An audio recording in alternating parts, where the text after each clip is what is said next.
Hey guys, have you been wondering what's the most important thing you need to know about starting an LLC or an S Corp? Where I am Karla Dennis, and I am going to give you a little bit of this information. Why? Because I'm an accountant and I see business breakups every single day.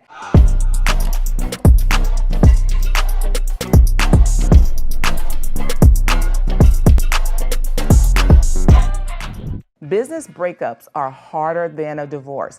And the reason why is because there's never an agreement in place. One of the most important things that you can do is have a written agreement in place. And this written agreement is called an operating agreement. An operating agreement is that one document that controls the who, what, when, why, and how of your business. It is so mission critical, yet it's one of those things that business owners fail to do. And it typically starts out like this. You get together with one of your best friends and you go into business and everything is all good on the way in the door. Then something happens and you guys decide you no longer want to be in business. It's unimaginable because you started out as friends. But then the next thing you know, the business is breaking up, all the assets are separating, and everything is on the table for forfeiture. I want to give you 4 important things to consider inside of your operating agreement. The first thing to consider in your operating agreement is authority. Who is going to have the right to make decisions in the business? Who has the right to spend money? Who has the right to put the business in debt? Who has the right to hire employees? Who has the right to fire employees? And is there a consideration on how often this can be done or when this can be done? You really need to take these things into consideration, especially when it's a 2-person business. Because when there's a 2-person business, who's the tiebreaker? Who's the person that is going to say, you know what, you guys disagree, so I need to come in and agree. When you have these things in writing in the very beginning, it's going to make your business operations so much easier.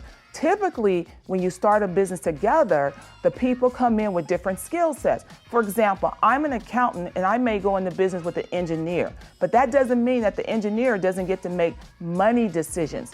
This is why it's so important from the onset that we establish who's going to have the authority over what and who is going to be the tiebreaker. Number 2, the other consideration is debt. Who is going to have the ability to decide if the business is going to go in debt? Who is going to bind the business to debt? And how much is that debt going to be?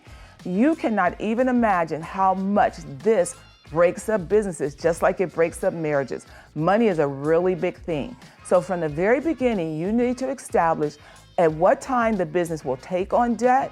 Will the business take on debt by financing, getting a loan, or will the business take on debt by getting other investors that you will later buy out of the business?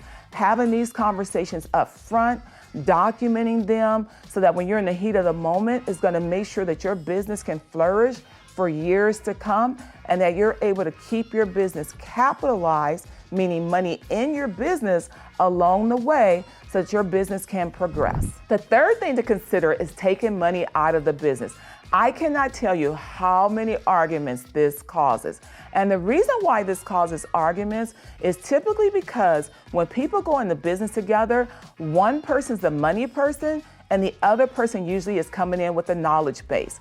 The person that's the money person probably doesn't need to take money out of the business sooner than the person does who has the knowledge base because they're doing a sweat equity. But when you establish a partnership or a business and you establish the parameters on when we're going to take money out of the business, is it going to be monthly? Is it going to be quarterly? Is it going to be once a year? And how much are we going to leave in our business to make sure that our business stays funded, stays capitalized, has cash to pay employees and rent and other business expenses?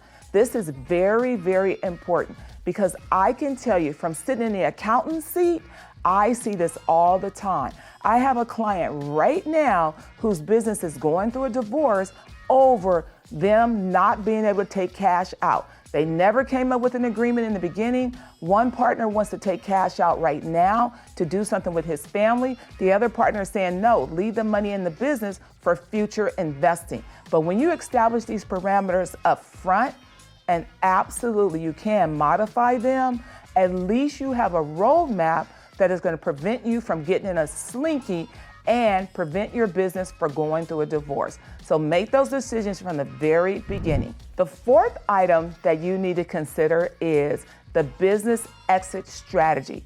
What happens if one partner just doesn't want to be in the business anymore?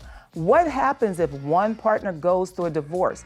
Is the other partner now going to have to split their assets with the other partner's spouse? Are there going to now be 3 partners in the business? What if someone dies? Are the heirs going to start coming in to run the business? Do you really want to be in business with your partner's spouse or children? These are things that you absolutely have to consider up front.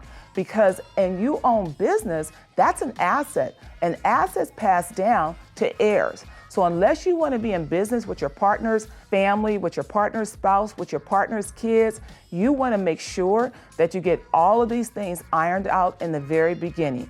Get yourself a buy-sell agreement, something that you can negotiate up front with your business partner on how things need to happen in the event that you need to buy one another out or the business is going to be sold. At the end of the day, when you go into business with somebody, the very important thing to do, just like going into marriage, get a prenup. When you go into business, get a prenup. And a prenup is an operating agreement. And when you get that from the very beginning, you can be sure you hash it all out while you're still friends, while everything is still great, so that you can have an ongoing business no matter what happens.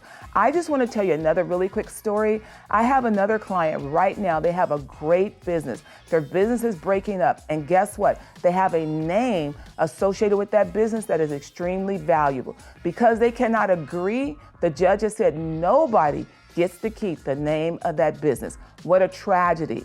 So if you don't want this to happen to you, I want to make sure you have an operating agreement. And if you like what you're hearing, I want you to click like and subscribe or leave a comment so I can bring you more videos just like this.